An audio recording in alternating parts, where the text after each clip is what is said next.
जय हिंद, जय श्री राम, हर हर महादेव। दोस्तों, एक बार फिर मैं संदीप चौरसिया से आप सभी लोगों के समक्ष, और आज का एक ज्वलंत मुद्दा जो पूरे भारतवर्ष में चल रहा है वह है किसान आंदोलन। पहले चीज़ तो जितने विधेयक आए हैं उस विधेयकों के बारे में हमें समझना है कि ये विधेयक क्या है। ये विधेयक है प्राइवेटाइजेशन, इन शॉर्ट। ये इन्होंने दो रास्ते बनाए हैं।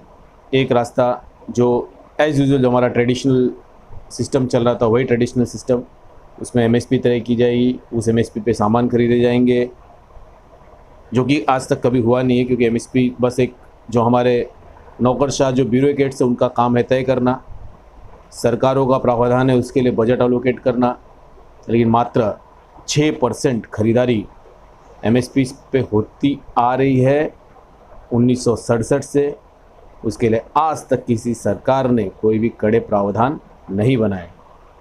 दूसरा रास्ता सरकार बना रही प्राइवेटाइजेशन। प्राइवेटाइजेशन मतलब ये आपकी फार्मिंग को कॉन्ट्रैक्ट पे लेंगे, आपके साथ एक कॉन्ट्रैक्ट साइन होगा, एक किसी भी एक उपज के लिए कॉन्ट्रैक्ट साइन होगा, और वो उपज आपको उगाना है और उगा के इनको आपके पूर्व निर्धारित भाव पर उसको बेचना है।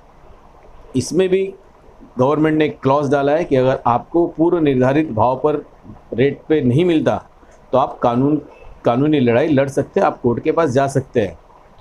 मुझे एक ही चीज़ पूछना है, कॉरपोरेट्स जो बड़े बड़े दिग्गज है, मैं किसी भी कॉरपोरेट का नाम नहीं लेना चाहता क्योंकि मेरा व्यक्तिगत रूप से किसी से कोई समस्या नहीं है।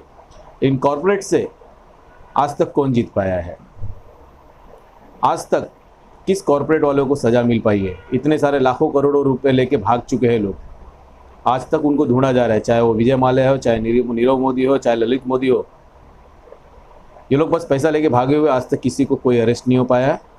तो ये चीज़ समझ के चलिए कि कल को अगर ये कॉरपोरेट्स ने आपको भाव देने से इनकार कर दिया या कोई भी सर्कमस्टेंसेस दिखा दिए कि हाँ हमारे पास में प्रॉफिट नहीं हो रहा है, या हमारे पास में बायर्स नहीं है, या हमारा वो पर्टिकुलर प्रोडक्ट का सेल नीचे ऊपर हो गया है, तो हम ये चीज़ नहीं खरीद सकते, या हम आपको जो रेट दिए थे वो रेट पर हम नहीं खरीद सकते, अब हम आपसे ये रेट पे खरीदना चाहते हैं।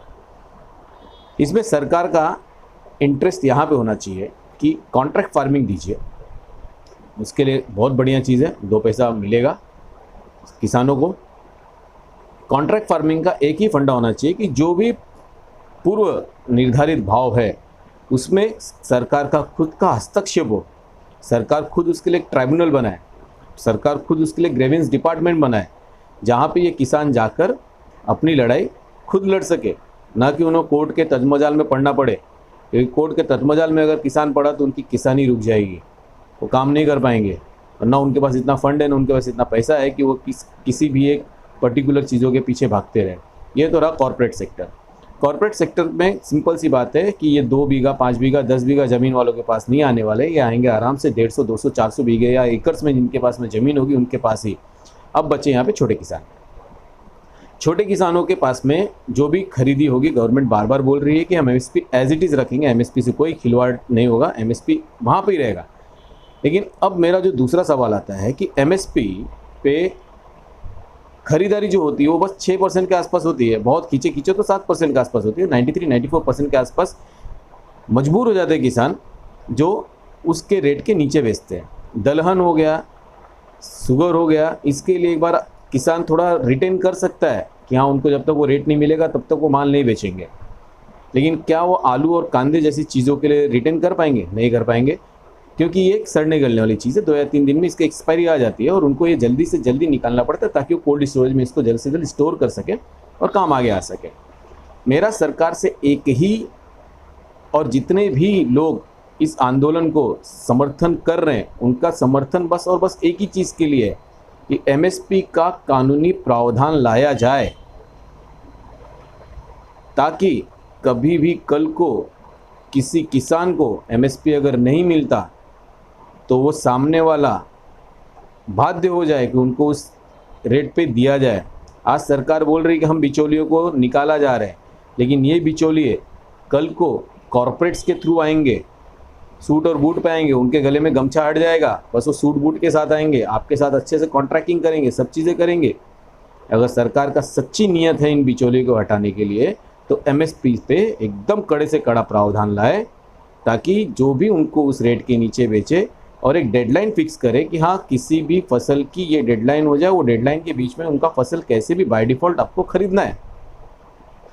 किसान का 2 पैसा बचेगा, किसान का वेटिंग पीरियड बचेगा, किसान की महंगाई ढुलाई और वहाँ पे रख रखाव का खर्चा बचेगा जो उनके पॉकेट में सीधा आएगा। फिर से एक बार मैं बोलता हूँ, इस आंदोलन से मुझे व्यक्तिगत कोई तकलीफ़ नहीं है। इस बिल से मुझे व्यक्तिगत कोई तकलीफ़ नहीं है। मेरा तकलीफ़, जहाँ तक मैंने इस बिल को स्टडी किया है, और आज से ही नहीं, मैं पहले से भी इस चीज़ के लिए खास करके विरोध पे रहा हूँ कि किसान को उनके मेहनत का हक मिलना चाहिए। 5 रुपये किलो के आलू आप खरीद के 5 रुपये के वेफर के पैकेट में आधा आलू बेचते हो, 10 रुपये किलो का आप ज्वारी खरीद के 150 रुपये का पॉपकॉर्न बेचते हो। शर्म आनी चाहिए इन कॉरपोरेट्स को कि इस तरह से किसानों का खून चूसा जा रहा है। और हमारे भाई लोग, इन्हीं किसानों को कुछ हुड़दंगी लोग, कुछ आदताई लोग उनके उस रैली में घुसकर कुछ अंड बंड सन नारे लगा रहे हैं, और उन नारों के बेस पे आप इन किसानों को आतंकवादी और देशद्रोही घोषित कर दे रहे हो। ये वही किसान है जिसका मोदी जी बार बार बोलते हैं हमारे अन्नदाता है।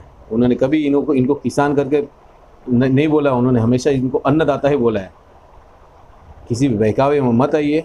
ये वही किसान है जो दिन और रात मेहनत करते हैं और हमारे और आपके लिए अनाज उगाते हैं। इन्हें बदनाम मत कीजिए। जय हिंद, जय श्री राम, हर हर महादेव।